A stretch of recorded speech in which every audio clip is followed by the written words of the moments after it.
So here comes question number 6. It goes like, the following reaction takes place at a total pressure of 20 bar and the reaction being N2O4 is in equilibrium with 2NO2.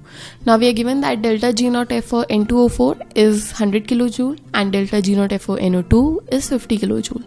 Now we have to find the Gibbs free energy and the direction of reaction when 5 moles each of N2O4 and NO2 are present in the reaction vessel. So how are we going to proceed with this question?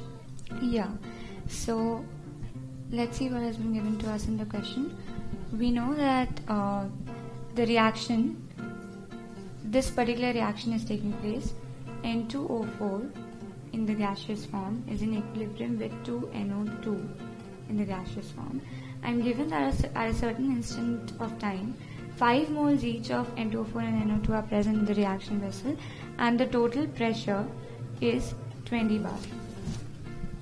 I need to find out delta G of the reaction and the direction in which the reaction will proceed. Okay. The general expression for delta G is delta G naught plus 2.303 RT log Q.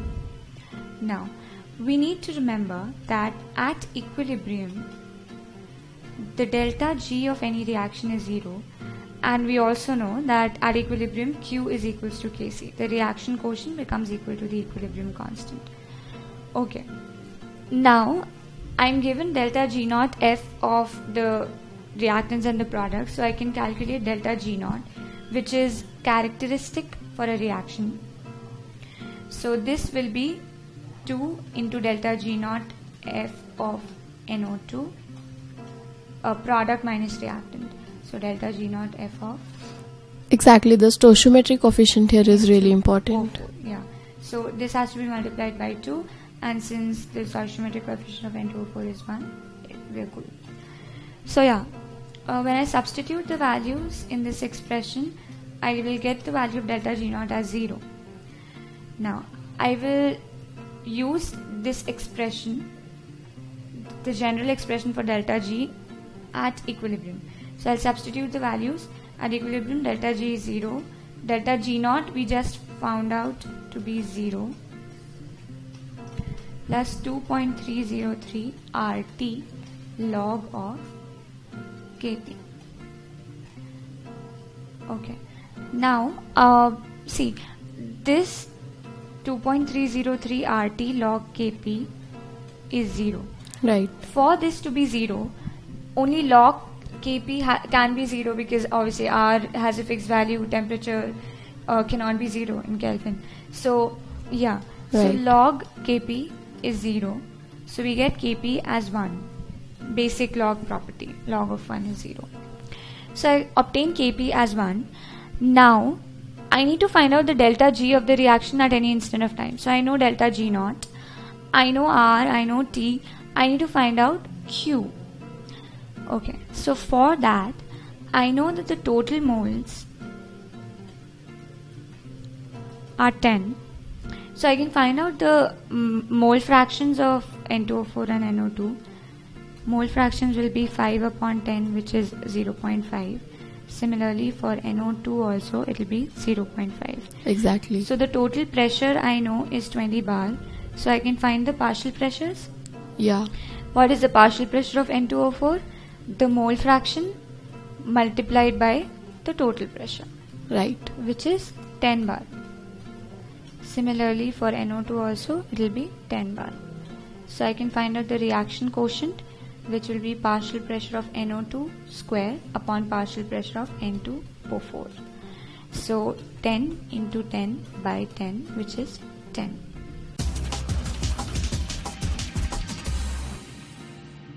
So we proceed to question number 7, and it goes like this. For the reaction CO in gaseous state plus 3H2 in gaseous state in equilibrium with CH4 gaseous plus H2O gaseous, this reaction is taking place in a closed vessel at delta H naught F is equal to minus 230 kilojoule and equilibrium constant being 190. Now, the first part says that what will favor the formation of methane, lower or higher temperature and lower or higher pressure. And the second part says if the reaction vessel volume is 15 liter and temperature is 1000 Kelvin, find the mole fraction of methane at equilibrium. So how are we going to proceed? Yeah. So in this question, we see the application of a very important principle called the Le-Chatelier's principle. Exactly. Right. So this is the reaction given to me. 3H2 gaseous plus CO is in equilibrium with methane plus steam. Right. Right. Let's see what else has been given to us. I know that the enthalpy of the reaction, standard enthalpy, is minus 230 kilojoules. Kc here is 190 and temperature is 1000 Kelvin. Right. Okay. Now, since the enthalpy is negative, I know that the reaction is exothermic. Exactly. Okay. This is an exothermic reaction, so when reactants are getting converted into products, heat is being released. Now, what I want to maximize the concentration of the methane which is formed. Right. So I need to shift the reaction towards the forward direction. Right. So how do I do that? See, since the reaction is exothermic, if I increase the temperature, then more heat will be released when the reaction moves towards the forward direction, which is not required. Okay. In the Le-Chatelier's principle, we saw that the reaction tries to nullify the change. Exactly. जो भी change होगा उसको reaction कम करने की कोशिश करेगा. And ठीक है. revert to equilibrium. It will come, try to retain its equilibrium. So here I will see that if I lower the temperature, then since the reaction is exothermic, so it will move towards the forward direction. Exactly. Okay. So and which is what we want, right? So the favorable condition here is lower temperature. True. Now let's see the favorable condition for pressure. See, one easy method to do this would be to calculate delta Ng. So the moles of gaseous products minus the moles of gaseous reactants. Exactly. So it comes out to be -2, right? So since delta Ng is negative, I know that when the reaction moves in the forward direction, the number of gaseous moles are being reduced. Exactly. Right? And so if I put higher pressure, then what will happen is the reaction will shift in the forward direction. True. Because it will try to reduce the number of gaseous moles. So here higher pressure is more favorable. Now all this is very intuitive, right? But Exactly.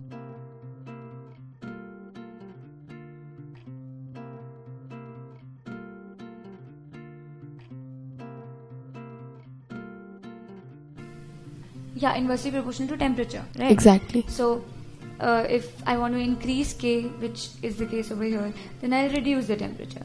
Then similarly for pressure, it goes something like X, which is the degree of dissociation, is inversely proportional to the pressure raised to the power delta Ng by 2. So we can easily find Exactly. Okay, These are intuitive terms, but memorizing them just saves our time. Saves our time, but I would still suggest sticking to intuition. Exactly. Understanding. Then we come to the next part of the question where we need to find out the mole fraction of methane. So for this part, we are given this reaction. The initial moles, let's take them to be 1 and 3, proportional to the stoichiometric coefficients. And at equilibrium, if X moles of CO are consumed, then 3X Right. moles of H2 will be consumed. And The stoichiometric coefficient is really important. the XX moles of methane and H2 will be formed.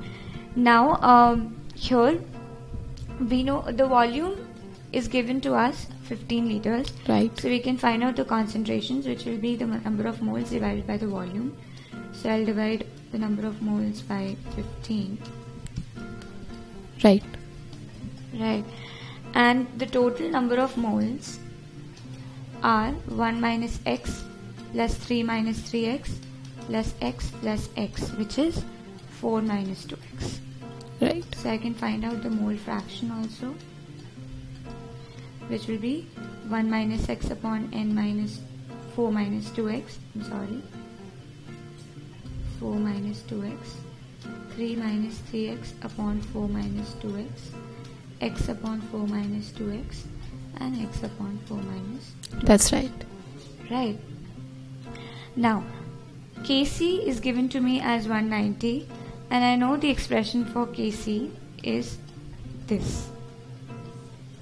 CH4 into H2O upon concentration of H2 raised to the power 3 into concentration of CO. Exactly. I can substitute the values of concentration that I obtained earlier. Yeah, by simple manipulation now, Yeah. we would get the answer. So when I simplify this, which is fairly easy to do, Exactly. I will get 15 square into x square upon 27 into 1 minus x raised to the power 4. That's right. And I will equate this to 190. So when I take the square root, I will get x square upon 1 minus x raised to the power 2 as 4.774. So yeah, Okay. I have just taken the square root. Yeah, when I take the square root, so basically what did I do? I equated it to 190, and I took everything apart from the variables to the right hand side and simplified it, and then took the square That's root. the best method for solving an Yeah. equation. Exactly. So you obviously want to avoid working with quadratic powers, like power of 4, right? So we took the square root. Okay. So from here I can solve for x, which will be 0.635. Exactly. Now we can easily find the mole Yeah, fraction. so this is important. Yeah, we move on to the next page. Yeah, we obtain x as 0.635. Now we need to. The question demands us to find the mole fraction of methane, right? So which is given by this expression as we obtained earlier. So I'm simply going to substitute the values of x here. Exactly. Simple calculation. Simple calculations, and I obtained 0.233. So yeah, Le-Chatelier's principle is very, very important in chemical equilibrium. So yeah, this question dealt with that. Yeah, so that's right. Basically, this was a typical example of the Le-Chatelier's principle, where it was important to notice things like the formula that K is inversely proportional to temperature, and then for the pressure thing. Basically, this just saves your time. Otherwise, you can also do it by intuition. And then the tedious calculation. So basically, the question seems to be a difficult one, but it is actually very easy. And seeing the length of the question, one might just simply leave it. But once you start, you can easily do it. So this was question number 7.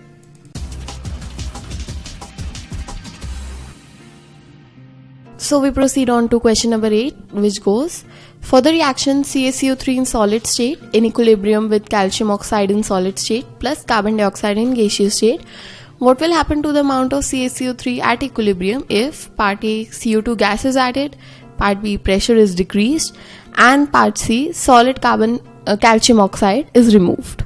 So how will we do this? Yeah, here it's pretty obvious that we need to use Le-Chatelier's principle. Exactly. So this is the reaction given to me. CaO solid plus CO2 gaseous. Now part A asks me what will happen to the amount of CaCO3 present if CO2 is added, right? Right. So if I add CO2, the reaction will try to revert back to its original equilibrium. Exactly. So it will shift in the backward direction, right? So as to reduce the amount of CO2. Okay. So now, since the reaction will shift in the backward direction, backward shift will take place, the amount of CaCO3 will increase That's right. at equilibrium. Okay. Then let's come to part B. What will happen if the pressure is decreased? Now, here if I calculate delta Ng, I will get 1 minus 0. Why? Because we count only the gaseous moles. The Exactly. solid moles are not to be included. It is extremely important. It's a very common mistake that people make. Right. So delta Ng is 1. So now if I decrease the pressure, the reaction will try to increase the pressure. How can it increase the pressure? By increasing the amount of gaseous moles. True. So the reaction will shift in the forward direction, so that more CO2 is formed. Right. When that happens, the amount of CaCO3 at equilibrium will decrease due to the forward shift in the reaction. Okay. Now part C is what will happen if I add more CaO. Right. Now this is important. Since in the expression of the equilibrium constants, solids don't figure. We don't include solids in that expression. So the amount, even if I add more CaO or I remove CaO because it's solid, it's not going to affect equilibrium at all. Exactly. So yeah, there will be no effect on equilibrium in this case. So this we see, this was question number 8, and basic use of the Le-Chatelier's principle. What basically important here was that calculating delta Ng, as you can see G is also written, so we don't really count the solid thing, and we just calculate the difference in the moles for the gaseous part. This is a very common mistake that children generally make, and it makes your question wrong. And secondly, that the solids, the presence of solid increment or decrement doesn't really affect the equilibrium, as the Le-Chatelier's principle doesn't include solid. So this was a typical use of Le-Chatelier's principle, and if you have just gone through the concept, it was an easy one to handle. And actually this is the level of questions that do come in the competitive exam, so you just need to go through the question. So this was question number 8.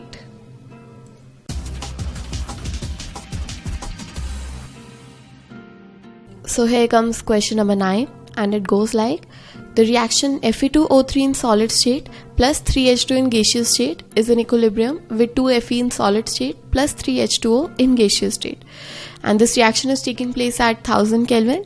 Now we are given that delta H is equal to 96 kilojoule per mole and Kc is equal to 8.11. Now we have to find the number of moles of unreacted hydrogen gas at equilibrium, and secondly we want to know that what will happen to the percentage of unreacted hydrogen at equilibrium if the temperature is less than 1000 Kelvin. So how will we do this question? Yeah, let's start. Okay. The reaction taking place is Fe2O3 in solid state plus 3H2 in gaseous state is in equilibrium with 2Fe solid plus 3H2O gaseous. Again, include only gaseous molecules in the expression for the equilibrium That's right. constants. So we don't need to really care about what happens to the number of moles of these two. So I'll start. At T is equals to 0, let's say we start with 1 mole of this and obviously 0 moles of this. At T equilibrium, I suppose 3x moles of H2 are consumed, so 3x moles of H2O gas will be formed. Right. So if I write the concentration, let's say the volume is V, so the concentration will be 1 minus 3x by V, and here it will be 3x by V. V. Right. Okay. And now, what will be the expression for Kc? It will be H2O concentration raised to the power 3 upon H2 concentration raised to the power 3. That's right. Okay, be careful about the stoichiometric coefficients. I'll simply substitute the values of the concentrations and I'll obtain 3x by V Whole cube. into V by 1 minus 3x whole cube, because this will be in the denominator. Right. So V cube cancels out, so I'll obtain 27x cube upon 1 minus 3x Whole cube. And it's given to me in the question that Kc is 8.11. That's right. See, I need to find out the amount of unreacted hydrogen at equilibrium. And the amount of unreacted hydrogen we know is 1 minus 3x. So I just need to find out x. That's right. When I solve this expression, I will get the value of x, which will be which you can just take the cube root, because we know that 3 cube is 27 and 3x upon 1 minus 3x is 2.01. That's right. So if we solve this, we'll obtain x as 0.2226. Okay. And the amount of unreacted H2 at equilibrium is 1 minus 3x. So just substitute this. We obtained 0.3322. These are the number of unreacted moles of hydrogen. That's right. Let's come to part B. See, I know the enthalpy of the reaction is positive, so the reaction is endothermic. Right. The question asks me, if the temperature is reduced below 1000 Kelvin, what will happen to the amount of unreacted H2? Right. Right. Now, since the reaction is endothermic, when I decrease the temperature, the reaction will shift in the backward direction. Exactly. By Le Chatelier's principle. If the reaction shifts in the backward direction, the amount of H2, the percentage of H2 unreacted will increase. So unreacted H2 will increase. That's right. Percentage.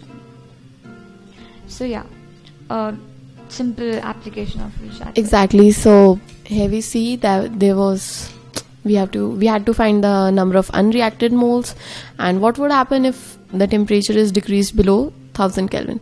So it's quite intuitive to see that whenever in the question we are given like to find the direction of the reaction or what is going to happen, we generally use the Le Chatelier's principle.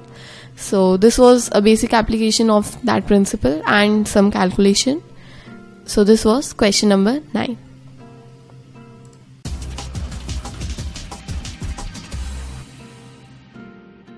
So we come to question number 10 now. It says that the Henry's law constant for the solubility of nitrogen gas in water at 298 Kelvin is 10 to the power 5 atm, and the mole fraction of N2 gas in air is 0.8.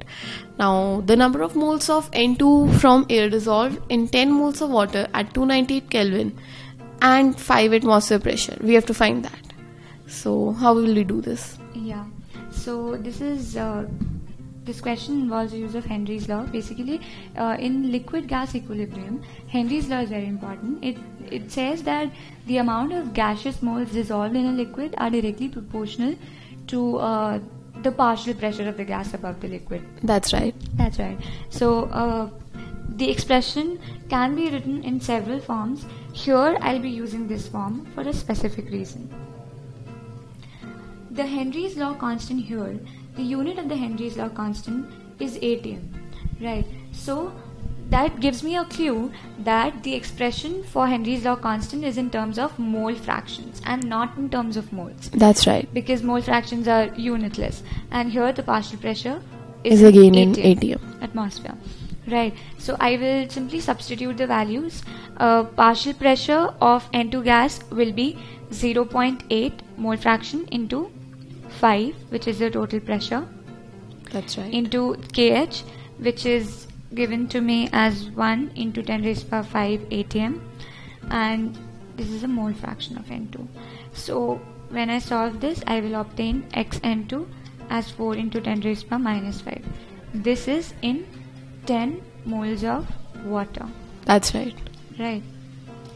I need to find out the number of moles of nitrogen gas dissolved. So I know that the mole fraction is this, and mole fraction is number of moles of N2 upon the total number of moles. Number of moles of N2 plus 10 moles of water. So yeah, I can solve this. Exactly. Now it is simple value putting. Yeah. N of N2. Now here I will obtain, see, I know that 1 minus 4 into 10 raised to power minus 5 is approximately 1. That's this is right. much less than 1, right? So we can avoid the extraneous calculations. That saves time. Right. So I will neglect this and obtain N of N2 as 4 into 10 raised to power minus 4 moles. These kind of approximations we need to make in a number of cases, especially we'll see in ionic equilibrium such approximations are very important. Exactly. So such approximations basically we use so that they save time, and moreover the options in the competitive exams, they are not really close to each other. So basically you can actually calculate the value this way. So because what is important is the concept of the question.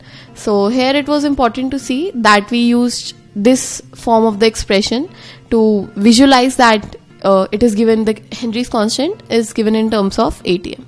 So once you realize this, the question is not really difficult, and this is the standard length of questions that do come in such exams. So this was question number 10.